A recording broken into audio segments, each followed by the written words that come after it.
سامنے زیارت مدینہ منورہ کے آداب بیان کیے جا رہے ہیں، آپ توجہ کے ساتھ سنیں۔ حج کے بعد سب سے افضل اور سب سے بڑی سعادت سید الانبیاء رحمت للعالمین تاجدار مدینہ رسول مقبول صلی اللہ علیہ وسلم کے روضہ اقدس کی زیارت ہے۔ رسول اللہ صلی اللہ علیہ وسلم کی عظمت و محبت وہ چیز ہے جس کے بغیر ایمان ہی مکمل نہیں ہوتا۔ اس کا تقاضا ایمان والے کو فطری طور پر بھی ہونا چاہیے کہ دیار قدس میں پہنچنے کے بعد روضہ اقدس کی زیارت کے بغیر واپس نہ ہو، اور اس پر مزید یہ کہ روضہ اقدس کے سامنے حاضری اور سامنے حاضر ہو کر درود و سلام کے وہ عظیم الشان انعامات اور ثمرات و برکات جو دور سے درود و سلام پڑھنے سے حاصل نہیں ہو سکتے۔ رسول اللہ صلی اللہ علیہ وسلم نے فرمایا، جس نے حج کیا پھر میری قبر کی زیارت میری وفات کے بعد کی تو گویا اس نے میری زندگی میں میری زیارت کی۔ ایک حدیث میں اللہ کے نبی صلی اللہ علیہ وسلم کا ارشاد ہے کہ جس نے میری قبر کی زیارت کی اس کے واسطے میری شفاعت واجب ہو گئی۔ ایک حدیث میں حضور اکرم صلی اللہ علیہ وسلم کا ارشاد ہے، جس نے بیت اللہ کا حج کیا اور میری زیارت نہ کی تو اس نے مجھ پر ظلم کیا۔ دیار حبیب کا سفر۔ جب مدینہ طیبہ کی طرف چلیں تو راستے میں کثرت سے درود شریف پڑھتے رہیں اور محبت نبوی کو بیدار کرنے کے لیے اگر آپ کو ذوق ہو تو نعتیہ اشعار بھی خوب پڑھیں۔ یہ سفر آپ کا بس سے ہوگا۔ بسیں اور گاڑیاں چند گھنٹوں میں آپ کو مدینہ منورہ پہنچا دے گی۔ آپ کو راستے میں کہیں غسل کرنے یا لباس بدلنے کا موقع نہیں ملے گا، اس لیے مناسب ہے کہ آپ مدینہ منورہ کی روانگی سے پہلے غسل کر لیں اور مدینہ طیبہ کی حاضری کی نیت سے اچھے کپڑے بدل لیں، خوشبو لگائیں، راستے میں خوب ذوق و شوق کے ساتھ درود و سلام پڑھتے رہیں۔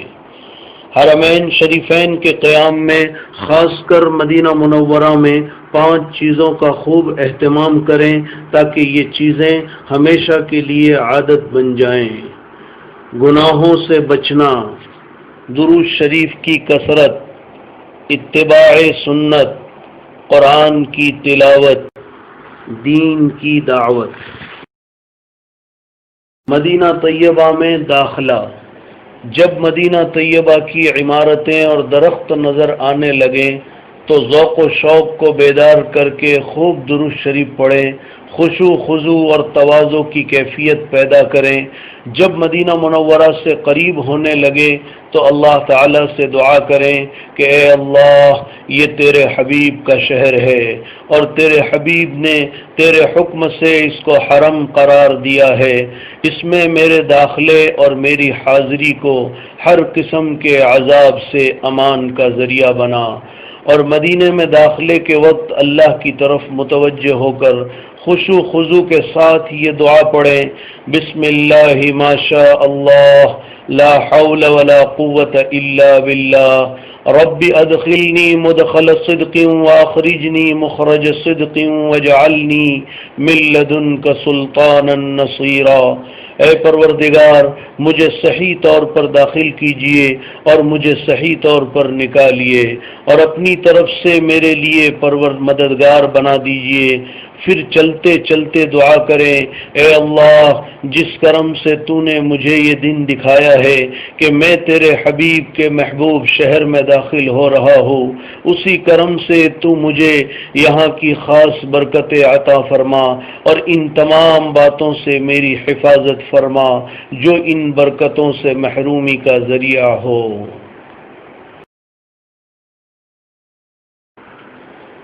مسجد نبوی میں حاضری۔ مدینہ منورہ میں بھی بسیں آپ کو آپ کی بلڈنگ تک پہنچا دے گی۔ سامان ترتیب سے رکھ کر ضروریات سے فارغ ہو کر اگر داخلے سے پہلے غسل اور کپڑے بدلنے کا موقع نہ ملا ہو تو اب غسل یا وضو کر کے کپڑے بدل کر سب سے پہلے مسجد نبوی میں حاضر ہوں۔ یہاں بھی یہ بات دھیان میں رکھیں کہ اگر آپ پر تھکن بہت زیادہ ہو تو آرام کر کے حشاش بشاش ہو کر پھر مسجد نبوی میں حاضر ہوں۔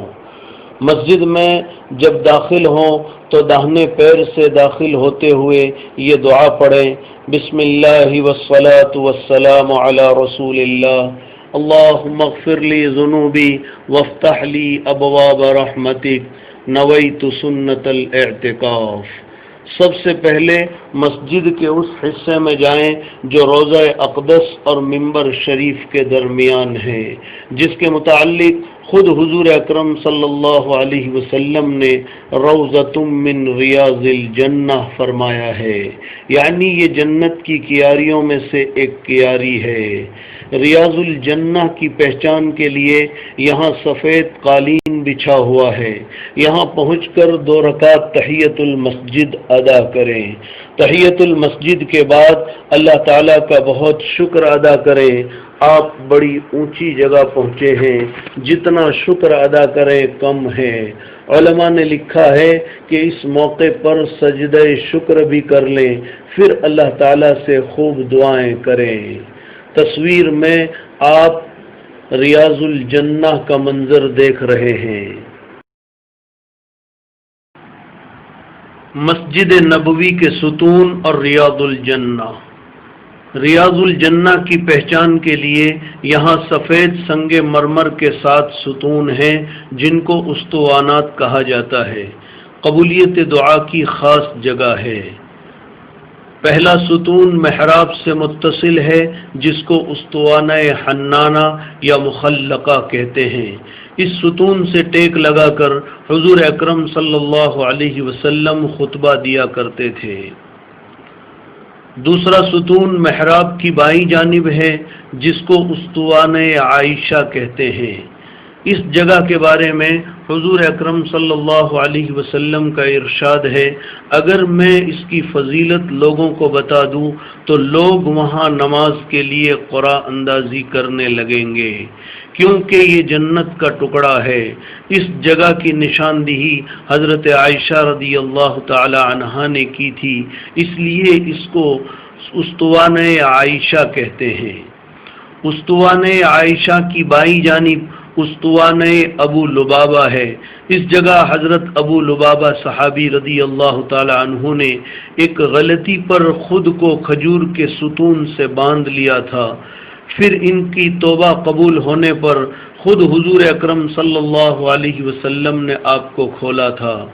روضہ اقدس کی جالی میں 3 ستون ہیں، آدھے جالی کے باہر ریاض الجنہ اور آدھے جالی کے اندر کے حصے میں ہیں۔ ان تمام ستونوں پر نام لکھا ہوا ہے۔ پہلا اسطوانہ سریر ہے، یہاں آپ صلی اللہ علیہ وسلم اعتکاف کی حالت میں چٹائی پر اعتکاف فرماتے تھے۔ اس کے قریب دوسرا اسطوانہ حرس ہے، یہاں صحابہ کرام رضی اللہ تعالی عنہم شروع میں رات کو آپ صلی اللہ علیہ وسلم کے حجرہ مقدسہ کی نگرانی کرتے تھے۔ اس سے قریب اسطوانہ وفود ہے، یہاں پر آپ صلی اللہ علیہ وسلم بیرون سے آنے والوں کے ساتھ بات چیت کرتے، معاہدہ کرتے اور دین سکھایا کرتے۔ اور اسی میں ایک ستون ہے جسے اسطوانہ جبریل کہتے ہیں۔ یہ 7 ستون اور ریاض الجنہ کا پورا حصہ قبولیت دعا کے لیے خاص ہیں، اور یہاں نماز ادا کرنا زیادہ ثواب کا باعث ہے۔ لہذا جب موقع ملے، جتنا موقع ملے، آپ ریاض الجنہ کے اندر کے حصے میں نماز ادا کریں۔ تصویر میں آپ مسجد نبوی کا اندر کا حصہ جس میں ریاض الجنہ اور یہ سارے ستون نظر آ رہے ہیں، آپ دیکھ رہے ہیں۔ روضہ اقدس پر درود و سلام۔ تحیۃ المسجد اور دعا سے فارغ ہو کر پورے ادب اور ہوش کے ساتھ روضہ اقدس پر آئیں، اور نہایت ادب کے ساتھ یہ سمجھتے ہوئے کہ میں خدمت اقدس میں حاضر ہوں اور حضور اکرم صلی اللہ علیہ وسلم میری بات بنفس نفیس سن رہے ہیں، ہلکی آواز سے سلام عرض کریں۔ جالی میں پیتل کے 3 حلقے دائرے بنے ہوئے ہیں، ان میں جو بڑا ہے وہ حضور اقدس صلی اللہ علیہ وسلم کے چہرے انور کے سامنے ہے، اور دوسرے دائرے کے برابر میں حضرت ابو بکر صدیق رضی اللہ تعالی عنہ ہے، اور تیسرے حلقے کے برابر میں حضرت عمر فاروق رضی اللہ تعالی عنہ ہے۔ ان 3 دائروں اور حلقوں کے سامنے کھڑے ہو کر سلام پیش کرنا ہے، تینوں الگ الگ دروازوں کے سامنے کھڑے ہو کر نہیں، بلکہ ان حلقوں اور دائروں کے سامنے۔ یہ دھیان رکھیں کہ بھیڑ یہاں زیادہ ہوتی ہے تو کسی کو تکلیف نہ پہنچے، اس کا خاص خیال رکھیں۔ جب قریب پہنچ جائیں، نہایت ادب کے ساتھ، تواضع کے ساتھ، نگاہ جھکاتے ہوئے مختصر طور پر یوں سلام عرض کریں: الصلاۃ والسلام علیک یا رسول اللہ، الصلاۃ والسلام علیک یا حبیب اللہ، الصلاۃ والسلام علیک یا خیر خلق اللہ، الصلاۃ والسلام علیک یا سید ولد آدم۔ اس کے بعد جن دوستوں نے، بزرگوں نے اور عزیزوں نے آپ سے سلام کی فرمائش کی ہے اور بعض سے آپ نے وعدہ بھی کر لیا ہے، ان کا سلام حضور اکرم صلی اللہ علیہ وسلم کو پہنچائیں۔ نام یاد ہو تو نام لے کر یا سب کی طرف سے اس طرح کہیں کہ یا رسول اللہ، آپ پر ایمان رکھنے والے اور آپ کا نام لینے والے چند بزرگوں اور عزیزوں نے سلام عرض کیا ہے، آپ ان کا سلام قبول فرمائیں اور ان کے لیے بھی اپنے رب سے مغفرت مانگے، وہ بھی آپ کی شفاعت کے طلبگار اور امیدوار ہے۔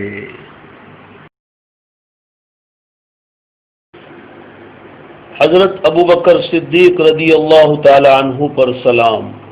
حضور اکرم صلی اللہ علیہ وسلم پر صلاۃ و سلام سے فارغ ہو کر ایک ہاتھ کے بقدر دائیں طرف آگے بڑھ کر دوسرے حلقے کے پاس آ جائیں اور حضرت ابو بکر صدیق رضی اللہ تعالی عنہ پر اس طرح سلام پیش کریں: السلام علیک یا خلیفۃ رسول اللہ وثانیہ فی الغار ورفیقہ فی الاسفار وامینہ علی الاسرار ابا بکر الصدیق رضی اللہ تعالی عنہ، جزاک اللہ عن امت محمد خیرا۔ آپ پر سلام ہو اے اللہ کے رسول کے خلیفہ، غار میں آپ کے ساتھی، سفروں میں آپ کے رفیق، آپ کے رازوں کے امین ابو بکر صدیق رضی اللہ تعالی عنہ، آپ پر سلام ہو، اللہ تعالیٰ آپ کو امت محمدیہ کی طرف سے بہترین جزا عطا فرمائیں۔ پھر جن لوگوں نے سلام کہا ہو ان کا سلام پہنچا دے۔ حضرت عمر فاروق رضی اللہ تعالی عنہ پر سلام۔ حضرت ابو بکر صدیق رضی اللہ تعالی عنہ پر سلام سے فارغ ہو کر ایک ہاتھ دائیں طرف آگے بڑھ کر تیسرے حلقے کے پاس آ جائیں اور حضرت عمر رضی اللہ تعالی عنہ کو ان الفاظ میں سلام عرض کریں: السلام علیک یا امیر المؤمنین عمر الفاروق الذي اعز الله به الاسلام امام المسلمین مرضیا حیا میتا جزاک اللہ عن امت محمد خیرا۔ اے امیر المؤمنین عمر فاروق، آپ پر سلام ہو جن کے ذریعے اللہ نے اسلام کو غلبہ عطا فرمایا۔ اے مسلمانوں کے امام، زندگی اور موت میں اللہ کے نزدیک پسندیدہ، اللہ تعالیٰ آپ کو امت محمدیہ کی طرف سے بہترین جزا عطا فرمائے۔ سلام پیش کرنے کے بعد جن لوگوں نے آپ کو سلام کہا ہو ان کا سلام پہنچا دے، اس کے بعد ریاض الجنہ میں جا کر 2 رکعت نماز پڑھ کر خوب دعا مانگے، مدینہ منورہ کے قیام کو خوب غنیمت سمجھے، جہاں تک ہو سکے زیادہ وقت مسجد نبوی میں گزاریں اور درود شریف جتنا کثرت سے پڑھ سکتے ہیں پڑھتے رہیں، وقت بالکل ضائع نہ ہو اس کا خیال رکھیں۔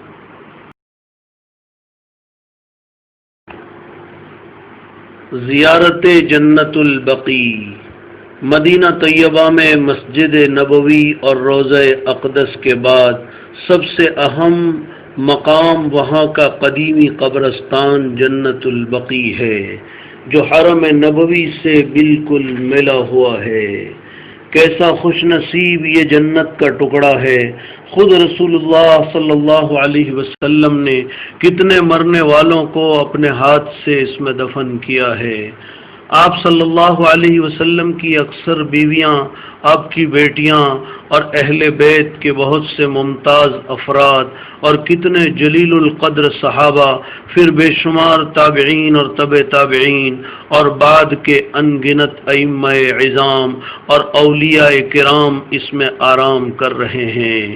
اسی قبرستان میں حضرت فاطمہ، حضرت عباس، حضرت حسن اور حسین بھی مدفون ہیں۔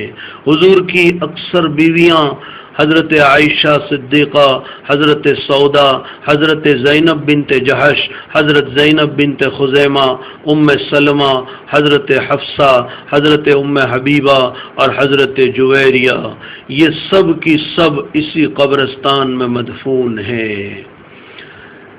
اسی قبرستان میں سیدنا عثمان غنی رضی اللہ تعالی عنہ بھی مدفون ہیں۔ اسی قبرستان میں حضرت حلیمہ سعدیہ رضی اللہ تعالی عنہا بھی مدفون ہیں، جو حضور اکرم صلی اللہ علیہ وسلم کی رضائی ماں ہیں۔ اسی قبرستان میں ابو سعید خدری رضی اللہ تعالی عنہ بھی ہے۔ اس قبرستان میں جتنے لوگ مدفون ہیں، ان میں سب سے اونچا اور بڑا مقام حضرت عثمان غنی رضی اللہ تعالی عنہ ہے۔ کہنے والے نے صحیح کہا ہے، دفن ہوگا نہ کہیں ایسا خزانہ ہرگز، دفن ہوگا نہ کہیں ایسا خزانہ ہرگز۔ لہذا جتنا موقع ملے جنت البقیع کی بھی زیارت کرتے رہیں، ان میں مدفون تمام لوگوں کے لیے اور اپنے لیے دعائیں کرتے رہیں۔ مسجد نبوی میں نماز کا ثواب۔ مدینہ منورہ کے قیام کے زمانے میں مسجد نبوی میں باجماعت نماز پڑھنے کا اہتمام کریں۔ مسجد نبوی میں باجماعت نماز پڑھنے کا بہت زیادہ ثواب ہے۔ ایک حدیث میں حضور اکرم صلی اللہ علیہ وسلم کا ارشاد ہے، میری اس مسجد میں ایک نماز کا ثواب 1000 نمازوں سے بہتر ہے، سوائے مسجد حرام کے، کیونکہ مسجد حرام میں باجماعت نماز پڑھنے کا ثواب دوسری مسجدوں کے مقابلے میں 1,00,000 نمازوں سے افضل ہے۔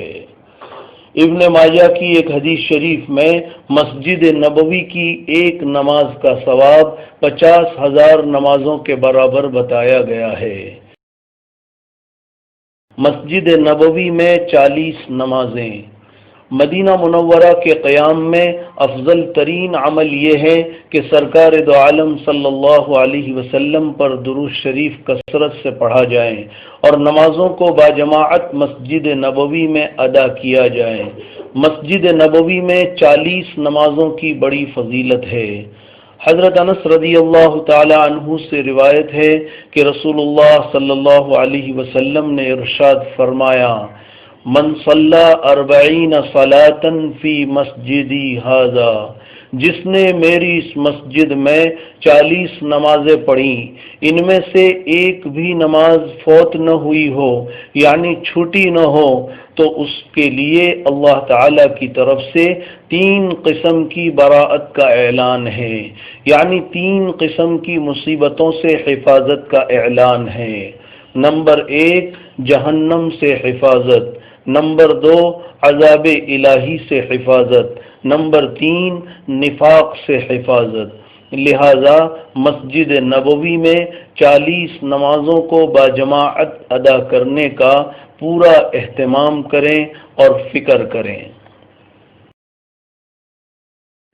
مدینہ منورہ کی کچھ اور زیارتیں۔ جنت البقیع، مسجد نبوی سے لگ کر یہ قبرستان ہے۔ تصویر میں آپ اس کا خوشنما منظر دیکھ رہے ہیں، جس میں بڑے بڑے صحابہ کرام اور اولیاء اللہ مدفون ہیں۔ قیامت کے دن سب سے پہلے اسی قبرستان والے اٹھیں گے۔ حضور صلی اللہ علیہ وسلم نے ارشاد فرمایا، انا اول من تنشق عنہ القبر، سب سے پہلے میری قبر پھٹے گی، میں اٹھوں گا، میرے ساتھ ابو بکر اور عمر اور حضرت عیسیٰ علیہ السلام اٹھیں گے، اس کے بعد بقیع قبرستان والے اٹھیں گے۔ یہ قبرستان دنیا کے سارے قبرستانوں میں افضل ہے۔ جبل احد، مدینہ منورہ سے 3 میل پر یہ ایک بہت بڑا پہاڑ ہے، جس کے بارے میں حضور اکرم صلی اللہ علیہ وسلم نے ارشاد فرمایا، جبل یحبنا ونحبہ، یہ وہ پہاڑ ہے جو ہم سے محبت کرتا ہے اور ہم اس سے محبت کرتے ہیں۔ اسی پہاڑ کے دامن میں اسلام کی مشہور لڑائی جنگ احد ہوئی تھی، جس میں خود حضور اکرم صلی اللہ علیہ وسلم بھی زخمی ہوئے تھے۔ آپ کے دندان مبارک شہید ہوئے اور 70 صحابہ کرام شہید ہوئے۔ انہی شہداء میں حضور صلی اللہ علیہ وسلم کے حقیقی چچا سید الشہداء حضرت حمزہ رضی اللہ تعالی عنہ بھی ہے۔ تمام شہداء اسی جگہ مدفون ہے۔ احد کا یہ قبرستان خوبصورت جالی سے بند کر دیا گیا ہے، تصویر میں آپ دیکھ رہے ہیں۔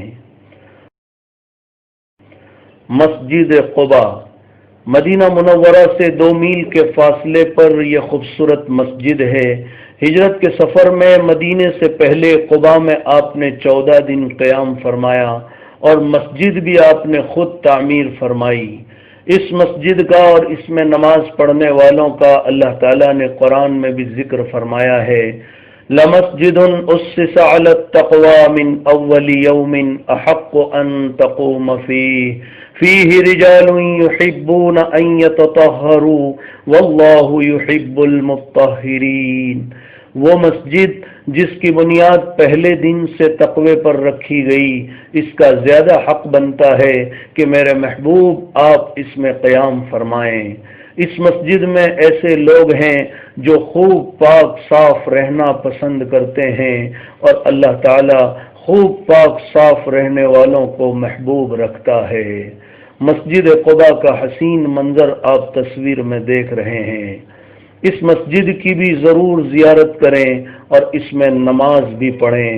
روایتوں میں ہے کہ ہر سنیچر کے دن حضور اکرم صلی اللہ علیہ وسلم کبھی پیدل کبھی سواری پر مسجد قباء میں تشریف لاتے تھے۔ ایک روایت میں ہے، صلاۃ فی مسجد قباء کا عمرۃ، مسجد قباء میں 2 رکعت نماز کا ثواب عمرے کے برابر ہے، لہذا یہاں بھی حاضری دیں اور نماز پڑھ کر یہ شرف حاصل کریں۔ مسجد جمعہ، ہجرت کے سفر میں قباء سے جب آپ مدینے کے لیے روانہ ہوئے تو جمعہ کا دن تھا، راستے میں بنو سالم کا محلہ پڑتا تھا، وہاں رک کر آپ نے جمعہ ادا کیا۔ یہ اسلام کا پہلا جمعہ تھا۔ اس جگہ اب خوبصورت مسجد بنی ہوئی ہے جس کو تصویر میں آپ دیکھ رہے ہیں۔ مسجد قبلتین، وادی عقیق کے قریب ایک ٹیلے پر یہ مسجد ہے۔ اس میں 2 محرابیں بنی ہوئی ہے، ایک بیت المقدس کی طرف اور ایک کعبۃ اللہ کی طرف۔ ہجرت کے بعد مدینہ منورہ میں رسول اللہ صلی اللہ علیہ وسلم اور صحابہ کرام نے 17 مہینے تک بیت المقدس کی طرف رخ کر کے نماز پڑھی، مگر آپ کا قلبی رجحان بیت اللہ کی طرف رخ کرنا تھا، اس لیے بار بار آپ کی نگاہیں آسمان کی طرف اٹھتی تھی۔ اللہ تعالیٰ نے فرمایا، میرے محبوب، قد نرى تقلب وجهك في السماء فلنولينك قبلة ترضاها میرے محبوب، آپ کے چہرے کے بار بار آسمان کی طرف اٹھنے کو ہم دیکھ رہے ہیں۔ ہم ان قریب آپ کا رخ اس قبلے کی طرف کر دیں گے جس کی آپ کو دلی آرزو ہے۔ پھر ایک مرتبہ عین نماز میں حکم آ گیا، فَوَلِّ وَجْهَكَ شَطْرَ الْمَسْجِدِ الْحَرَامِ، میرے محبوب اپنا چہرہ مسجد حرام کی طرف پھیر دیجئے۔ تو آپ نماز میں ہی بیت اللہ کی طرف گھوم گئے، اس لیے اس میں دو محرابیں بنی ہوئی ہے۔ یہ ہے مسجد قبلتین جس کا حسین منظر آپ تصویر میں دیکھ رہے ہیں۔ مسجد اجابہ جنت البقیع سے شمال کی جانب ہے۔ یہ مسجد آبادی کے درمیان واقع ہے۔ اس کو مسجد بنو معاویہ بھی کہا جاتا ہے کیونکہ کبھی یہاں بنو معاویہ رہا کرتے تھے۔ ایک دن رسول اللہ صلی اللہ علیہ وسلم نے اس میں نماز پڑھی اور دیر تک دعا کی۔ اس کے بعد فرمایا، میں نے اپنے رب سے 3 دعائیں کی، ایک یہ کہ میری امت قحط سالی سے ہلاک نہ ہو، دوسری یہ کہ میری امت اجتماعی طور پر غرق نہ ہو، یہ 2 دعائیں قبول ہوئی، تیسری یہ کہ ان کے آپس میں اختلافات اور لڑائی جھگڑے نہ ہوں، یہ دعا قبول نہیں ہوئی۔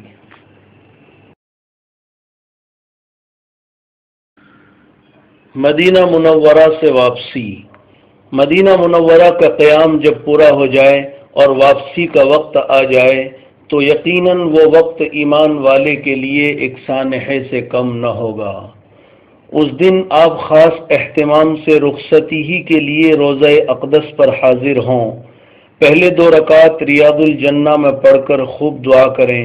اپنی دعاؤں میں یہ ضرور کہیں کہ اے اللہ، تیرے محبوب رسول اور ان کی اس مسجد اور ان کے اس شہر اور شہر والوں کے حقوق و آداب کی ادائیگی میں جو کوتاہیاں مجھ سے ہوئیں ان کو اپنے خاص کرم سے معاف فرما، اور میری یہ حاضری آخری حاضری نہ ہو، اس کے بعد بھی مجھے یہاں کی حاضری کی توفیق دے۔ قیامت کے دن اپنے رسول کی شفاعت اور آپ کا قرب نصیب فرما۔ اس کے بعد روضہ اقدس پر حاضر ہوں، صلاۃ و سلام پیش کریں، استغفار و شفاعت کی پھر درخواست کریں اور اس کی کوشش کریں کہ رخصت کے کچھ آنسو ضرور نکل آئیں کہ یہ قبولیت کی علامات میں سے ہیں۔ پھر رونا نہ آئے تو رونے والوں کی سی صورت بنائیں اور چلتے وقت ہو سکے تو کچھ صدقہ کریں، اور واپسی میں سفر کے آداب کی رعایت کے ساتھ واپس ہوں۔ اٹھ کے ثاقب گو چلا آیا ہوں اس کی بزم سے، اٹھ کے ثاقب گو چلا آیا ہوں اس کی بزم سے، دل کی تسکین کا مگر سامان اسی محفل میں ہے۔ حجاج کرام سے آخری گزارش۔ اب الحمدللہ حج، عمرہ اور زیارت مدینہ منورہ پر تفصیلی بیان پورا ہوا۔ آپ حضرات اپنے ساتھ سفر میں معتبر علماء کرام کی کچھ کتابیں بھی ضرور رکھیں تاکہ دوران سفر آپ استفادہ کر سکیں، فائدہ اٹھا سکیں۔ دوران سفر اگر کوئی مسئلہ حج، عمرہ یا زیارت میں پیش آ جائے تو علماء کرام سے ضرور پوچھیں، اگر وہاں کوئی نہ ملے تو اپنے یہاں کے 1-2 علماء کرام کے نمبرات بھی ضرور اپنے پاس رکھیں تاکہ ضرورت کے وقت رجوع کر سکیں۔ اس کے علاوہ اس سفر میں دین کی بنیادی اور ضروری باتیں سیکھنے کا بھی خاص اہتمام کریں۔ آپ کو ماشاءاللہ کافی وقت ملے گا جس میں آپ بہت کچھ سیکھ سکتے ہیں۔ آسانی کے لیے اسی پروگرام کے ساتھ ایک چھوٹی سی کتاب پاکٹ سائز کی مختصر دینیات اردو اور انگلش میں بھی آپ کو پیش کی جا رہی ہے، جس میں دین کی بہت ضروری اور بنیادی باتیں لکھی ہوئی ہے جس کا سیکھنا ہر مسلمان پر فرض ہے۔ اس سفر میں اپنی زندگی کو بدلنے کا پکا عزم بھی کر لیں اور اللہ تعالیٰ سے اس کی دعا بھی کریں۔